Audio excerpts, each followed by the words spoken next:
What's up, all you quantum maniacs? Today, we're grading the 10 biggest trades of the 2019 NFL offseason. Don't forget to subscribe to TPS and make sure you hit the bell and turn on our notifications and join the notification squad. And don't forget to leave your video ideas down in the comments below. We're looking, and we'll give you a shout out in the video if we use it.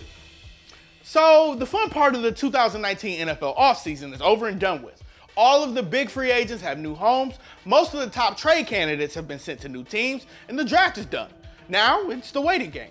We simply count down the days until the preseason, and then before we know it, it's the regular season. It'll be September, really quick. So now's a good time to reflect on the blockbuster deals and analyze just how they'll impact these teams in 2019.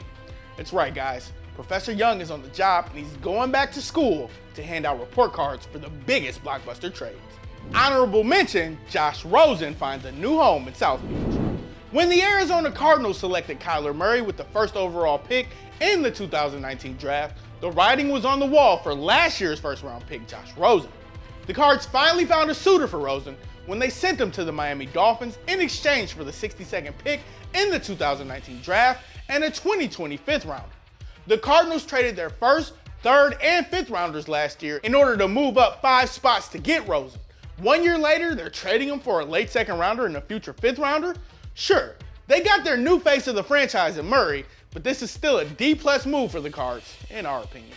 For the Dolphins, they get their possible quarterback of the future and didn't have to give up much at all. Rosen really wasn't given a fair shot in Arizona, where he played behind a dreadful offensive line. If Miami can give him some protection, he could end up being a huge steal, B+ for the Fins. Number 10, the Cowboys received Robert Quinn from the Dolphins. The Miami Dolphins began a scorched earth rebuild following another disappointing season. Quarterback Ryan Tannehill is out, so are Frank Gore and Robert Quinn. The latter was sent to the Dallas Cowboys in exchange for a 2026 round draft choice. And Quinn's play has notably regressed since he recorded 3 straight double-digit sack seasons from 2012 to 14. That included an insane 19 sack season in 2013. Quinn adds depth to a stacked Dallas D-line that features star pass rushers DeMarcus Lawrence and Jalen Smith. It's a low-risk move for Dallas, and Quinn should log his usual 5 or more sacks per season. Give Dallas a B here. For Miami, they clear out Quinn's salary and get an extra pick amid a lengthy rebuilding process. It didn't make sense to keep an underperforming veteran, not with a new head coach and revamped front office, so we'll give them a C+ here. Number 9, the Dolphins send Ryan Tannehill to Music City.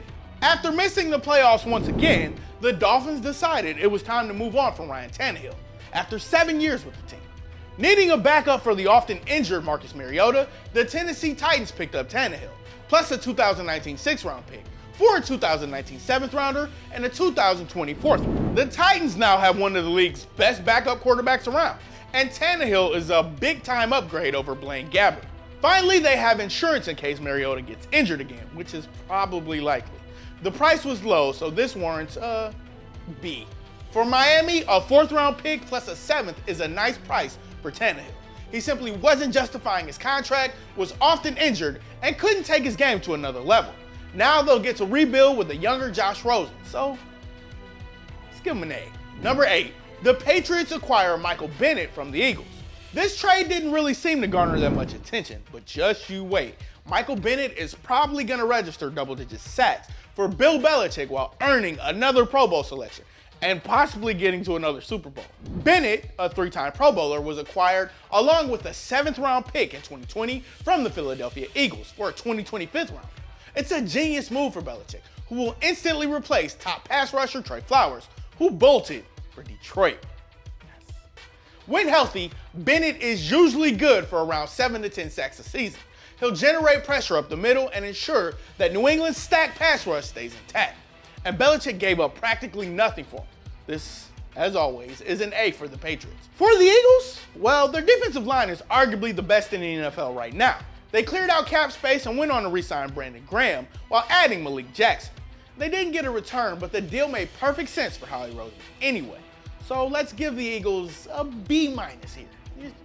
B-. Number 7, the Ravens send Joe Flacco to the Broncos. With Lamar Jackson taking over as the starter in Baltimore, the Ravens had no more use for Super Bowl 47 MVP Joe Flacco.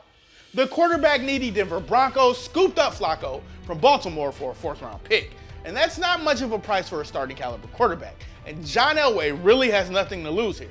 He's practically swapping out Case Keenum for Flacco. And now we know most people have been critical of this move, but don't be. Flacco might be better suited for Denver's offense, and he shouldn't struggle too much with Courtland Sutton and Emmanuel Sanders as his top wideouts. We like this move for both teams. If worst comes to worst, Flacco falters in Denver and can be released in 2020. No big deal. Let's give Denver a C+ here. As for the Ravens, I'm feeling generous. We'll give them a B. They don't get a big return, but it clears cap space and ends any possible quarterback draw. Number 6, the Eagles get Jordan Howard from the Bears. Once again, Howie Roseman was among the busiest men in the offseason. His Eagles aren't far removed from their first Super Bowl, and his roster is loaded with talent all over. But Roseman wasn't okay with status quo. Looking to bolster his backfield, Roseman received running back Jordan Howard from the Chicago Bears for nothing more than a 2026 round pick. And this is for a guy who's only entering his age 24 season, with 2 1,000-yard seasons and 24 total rushing touchdowns through his first 3 years. Howard joins a star-studded Philly offense that always produces quality running backs. Expect a career year. And again, this guy only cost a 6th-round pick. A+++++ for Roseman. For the Bears, running backs are easily replaceable these days, and they want to lean more on Tariq Cohen. But I don't know, they probably should have given Jordan Howard 1 more year to see if his trade value would have gone up. Plus, they have Mitch Trubisky. I think that's good, according to them. A 6th-rounder for a young dynamic running back is a good value, but the Bears obviously felt like it was time to make the move. We'll give them a C here.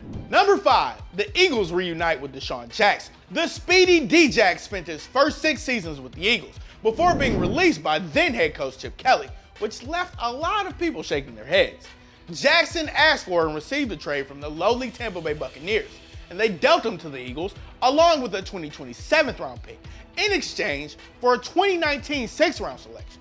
D-Jack should be a major impact player in Doug Peterson's offense. He'll stretch the field and make big plays, while defenses are focusing more on Pro Bowler and top wideout Alshon Jeffrey. D-Jax is still lightning quick and will add another element to Philly's offense. Jackson is heading home with the chance to win a Super Bowl as his career winds down.